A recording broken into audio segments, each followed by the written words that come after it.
ঈদ তো মাত্র শেষ হলো, তো এখন যে প্রবলেমটা সবাই ভুগছেন বিশেষ করে এটা হচ্ছে ব্লোটিং বা পেটে গ্যাস।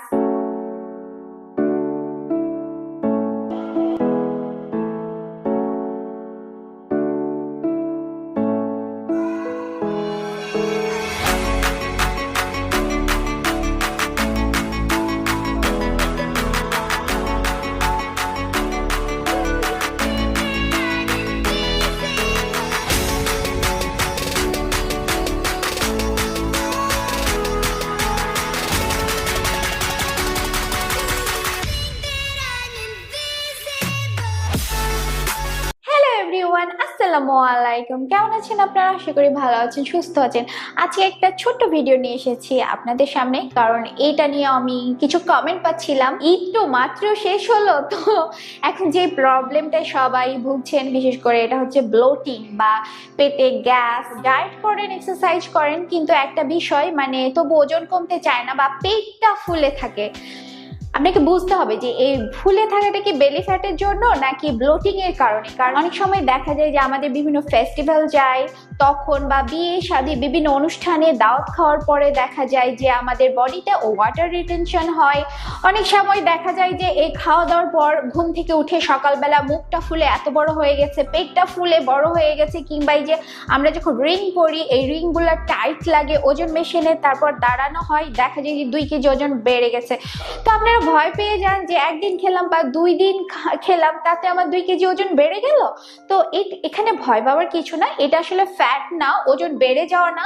এই যে খাওয়ার কারণে দেখা যায় যে তেলে ভাজা ফাস্ট ফুড বা আমাদের যে ফেস্টিভ্যালে যে খাবারগুলো রান্না করা হয় সেগুলো কিন্তু একটু জাঙ্ক টাইপের রিচ ফুড হয়ে থাকে। তো সেগুলো খাওয়ার কারণে অনেক সময় ব্লোটিং হয়, পেট ফুলে যায়, গ্যাস হয়, বডিতে পানি জমে যায়, ফলে কিন্তু মোটা বা ওজন বেশি মনে হয়, আসলে তেমন না। তো আজকে আমি বলে দিব যে কি করে আপনাদের বডিকে ডিব্লোট করবে। যখন আপনাদের এই ব্লোটিং হবে আপনারা চেষ্টা করবেন যে ভাববেন, মনে মনে লিখবেন একটা খাতায় যে আমি নেক্সট মানে সামনের একটা সপ্তাহ আমি ক্লিন খাবার খাবো, মানে আমি প্রচুর মশলা তেলযুক্ত খাবার খাবো না, ফাস্টফুড খাবো না, চিনি জাতীয় খাবার খাবো না, মানে খুব হেলদি খাবার খাবো সামনের একটা সপ্তাহ। তারপর হচ্ছে ফিজিক্যাল অ্যাক্টিভিটিসটা বাড়াতে হবে, কিছু এক্সারসাইজ বা কাজকর্ম যাকে বলে। শুধু যে এক্সারসাইজ করা তা না, ঘরের কাজের মাধ্যমেই কিন্তু কাজকর্ম করা যায়। তো এই ফিজিক্যাল অ্যাক্টিভিটিসটাকে বাড়াতে হবে।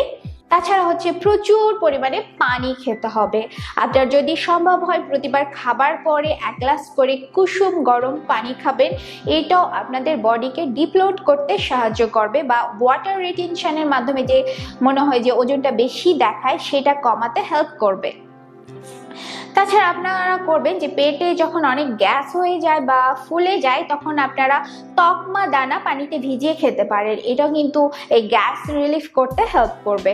এছাড়া আপনারা কুসুম গরম পানির মধ্যে 1 টুকরো লেবু চিপে ওটা খেতে পারেন। গ্রিন টি খেতে পারেন, এই গ্রিন টি আপনাদের ডিব্লোট করতে হেল্প করবে।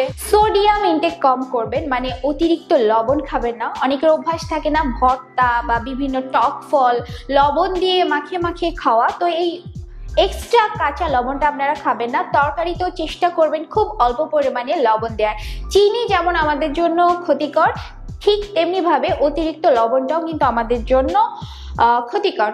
লবণ খেতে হবে কিন্তু সেটা মডারেশনে খেতে হবে। খাবার খাবেন সেগুলো খুব চিবিয়ে চিবিয়ে টাইম নিয়ে খাবেন, কারণ আমরা যখন খাবার খুব একটা চিবিয়ে খাই না, গিলে ফেলি গটগট করে, সেটা কিন্তু আমাদের পেটে গ্যাস করে এবং হচ্ছে আমাদের ওয়াটার রিটেনশন বাড়িয়ে দেয়। আর ডিনারে অবশ্যই প্রোটিন রাখবেন, কারণ রাতে প্রোটিন খেলে সেটা কিন্তু ওয়াটার রিটেনশন কমায়। আর আরেকটা ইম্পর্টেন্ট জিনিস হচ্ছে ঘুম। আমরা যদি রাতে জেগে থাকি তাহলে আমাদের বডিকে ব্লোটেড করে ফেলে, মানে ওয়াটার রিটেনশন বাড়ায়। আপনারা নিজেরাই দেখবেন সারা রাত জেগে থাকেন, দেখবেন যে সকালে কেমন জানি মুখ ফোলা লাগছে, হাতগুলো টাইট হয়ে গেছে, এমন একটা ব্যাপার হয়। তো আপনারা রাতে অবশ্যই ঘুমাবেন, এটা আমি সবসময় আপনাদের সামনে ঘ্যান ঘ্যান করে বলতে থাকি রাতের ঘুমের ব্যাপারটা। তো আসলে সবকিছুর জন্য ঘুমটা খুব ইম্পর্টেন্ট। ঘুম নিয়ে তো আমি আলাদা একটা ভিডিওই তৈরি করেছি, আসলে এটা এত ইম্পর্টেন্ট কেন আর আমি কেন এত ঘুমাতে বলি। ওকে, আর যখন আপনার ব্লোটিং হবে তখন আপনি দুধ বা দুধ জাতীয় খাবারগুলো অ্যাভয়েড করার চেষ্টা করবেন, কারণ অনেকেরই, সবার না, অনেকেরই আছে যে ডেইরি প্রোডাক্টে বিভিন্ন রকমের সমস্যা হয়, বডি আরো ব্লোটেড হয়ে যায়। তো এই সময়টা চেষ্টা করবেন ডেইরি প্রোডাক্টগুলো অ্যাভয়েড করার। তো এই টিপসগুলো যদি আপনারা মেনে চলেন তাহলে দেখা যাবে যে আপনারা ব্লোটিং থেকে পরিত্রাণ পাবেন বা ওয়াটার রিটেনশন চলে যাবে। কারণ এই ওয়াটার রিটেনশনের জন্য কিন্তু আমাদের বডিটা বেশি ফোলা লাগে, বা বিশেষ করে মুখটা অনেক ফোলা ফোলা লাগে। তো চেষ্টা করবেন। আর যেহেতু আমাদের বিভিন্ন রকমের ফেস্টিভ্যাল চলতেই থাকে, বিভিন্ন প্রোগ্রাম চলতেই থাকে, চেষ্টা করবেন ফেস্টিভ্যালে তো টুকটাক আমাদের খেতেই হয়, তো এগুলো ফলো করার চেষ্টা করবেন।